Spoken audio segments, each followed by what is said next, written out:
I think early on in this program, when we started with these digital questions, you know, yes or no on a lot of things. A lot of those questions are not digital questions, yes or no.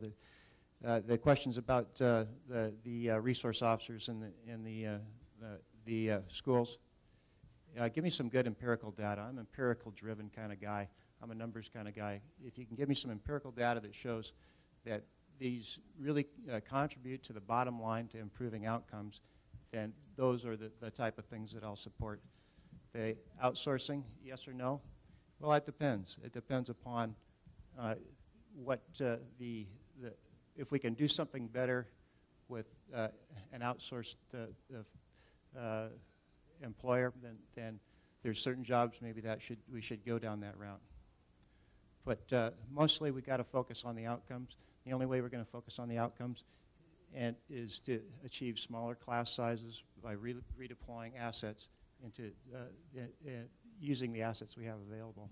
Time. Go ahead, Ms. Mackey. Thank you very much. It's, you know, oftentimes when we talk about education, it seems like the lion's share of the conversation ends up on budgets and test scores. And certainly those things are important, but I know it's much more complex than that.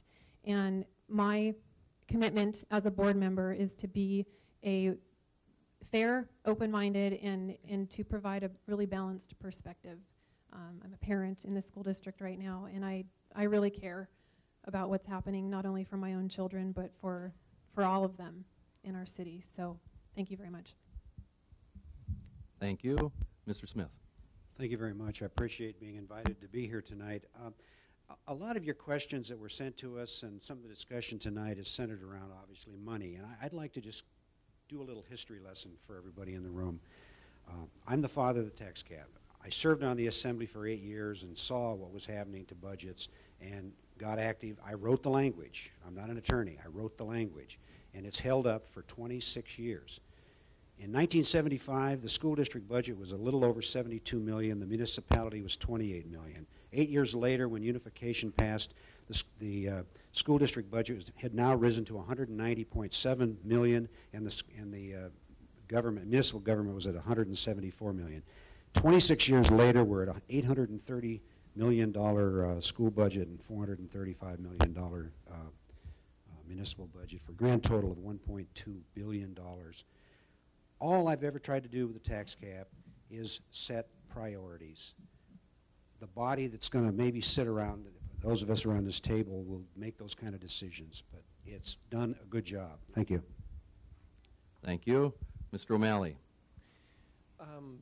Thanks again for coming here tonight, you guys. I know, it's like Jeannie said, boards deal with a lot of money issues. I've served on boards, and that's the boring part of it. The school board doesn't really talk that much about teachers or education or students, at least what I've seen. And maybe that needs to be more at issue. Maybe if the school district could lighten their load a little bit to concentrate more on teachers and education, that would be helpful. I know these things take time. I'm working on a project right now, and the lady said, you know, this is going to take 100 signatures. I said, well, who's the first one that we need? I'm not afraid to take the time, and I've got the time. If you have you guys have the answers written down, and we haven't been able to elucidate very much here, but if you read the answers that are in your laps there, you might get a little bit better idea of what I'm trying to do. And you can give me a call. I'm in the phone book. Thank you. Mr. Neese. Okay, just so you know, I'm still teaching. I haven't retired.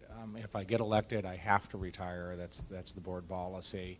So somebody says, why are you running? You still enjoy teaching? And I said, well, it's kind of like jury duty. School board's in charge of a gigantic budget. They have to decide where it's spent. And if people said they think I have a better idea of where it needs to be spent, then they vote for me, and I have to serve. And I'm not a career politician. Not interested in being a career politician. I think the district needs to prioritize its money. It was nice of Don to mention that the budget of the district's gone up. Cost of living wise, it's stayed basically the same. $800 million now is roughly $200 million in '79. The bad news is if you look at the teacher's salary, the $27,000 in 1979 for a beginning teacher, fresh out of college, $67,000. So they've done the budget on your backs. And I think it's time to give the teachers more money and give it back to them. Thank you. Mr. LaBelle. The budget is complicated, and to really talk about the budget effectively, you have to understand what goes into that. And what I hope that I bring is a perspective of what children and families face on a day-to-day basis. But if we need to take a hard look at the budget, you know, I could say that with confidence, we know that 80% of the budget is currently in the classroom. And that's actually been an increase over past years. We also know that the state-mandated retirement program was underfunded. So now we're trying to make up for shortfalls. So I think we live in this time where we have to make do the best we can with as very little resources. So we need to continue to maximize and invest in what's working, and while effectively evaluating all of our programs and doing away with those that don't. Thank you. Ms. Boer. My name is Kelly Boer, and I'm running